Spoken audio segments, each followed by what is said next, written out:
My name is Lorrie. Welcome to my channel. We are quilters. Welcome to Build a Block Wednesday. Good morning. My name is Lorrie. Today, again, we are using the antique EQ5 block book for inspiration. We are making a block called Whirlpool, and I have sorted out. This block takes 16 half square triangles, and I am making it with 2 piles of 8, so that, and I showed you in the intro, I'm going to do 2 sizes. I also have the blocks to do a 4.5 inch size. So let me grab my blocks here. Normally I root around in the blocks and show you, but today I am not, because I am filming 2 of these episodes at the same time.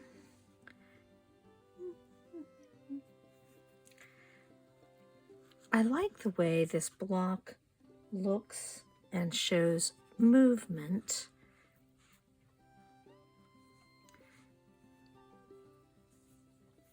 It is a very cute little block.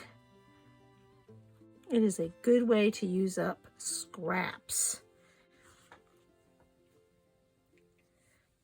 An excellent way to use up scraps, I might add.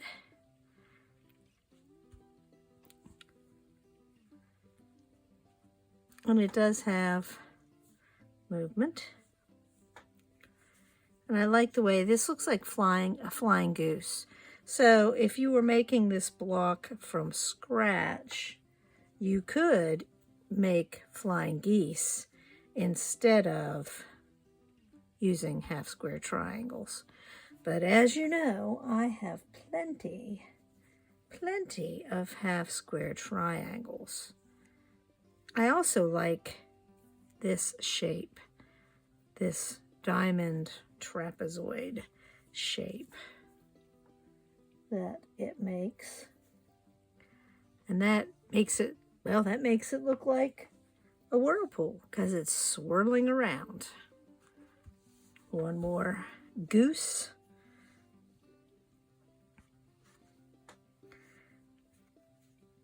And there you have the layout of the pieces. And I'm going to join these 2 at a time. Actually, I think I'll join all of the things that look like flying geese. So let me move them up here because they are all identical now that you've seen it. And all of the things that are, I'm going to call them blades. I'm going to join those, speed piece them together. I think I will press open today. So let me get to some speed sewing.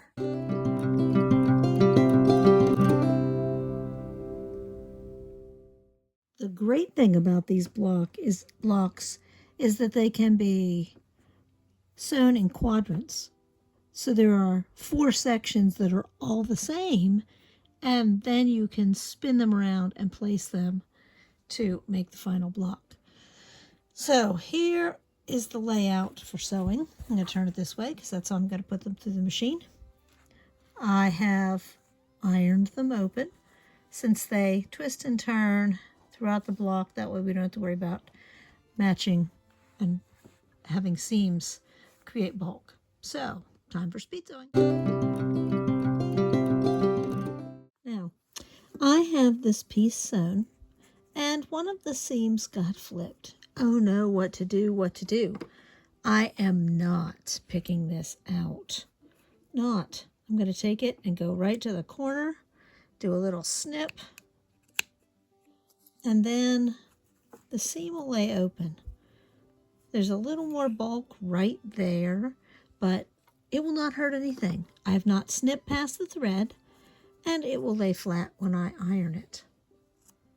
That is how I deal with this. If you want to pick it out, you go right ahead. This is the one that I just snipped, and it lays, you cannot tell the difference between one that is snipped and one that is not. They look exactly the same. I have never had any problems with things coming undone here after I have snipped a seam. It will be all right. Let's get back to some speed sewing. Here I have the small pieces laid out, the 1.5 inch bonus half square triangles, and I will assemble that block for you too.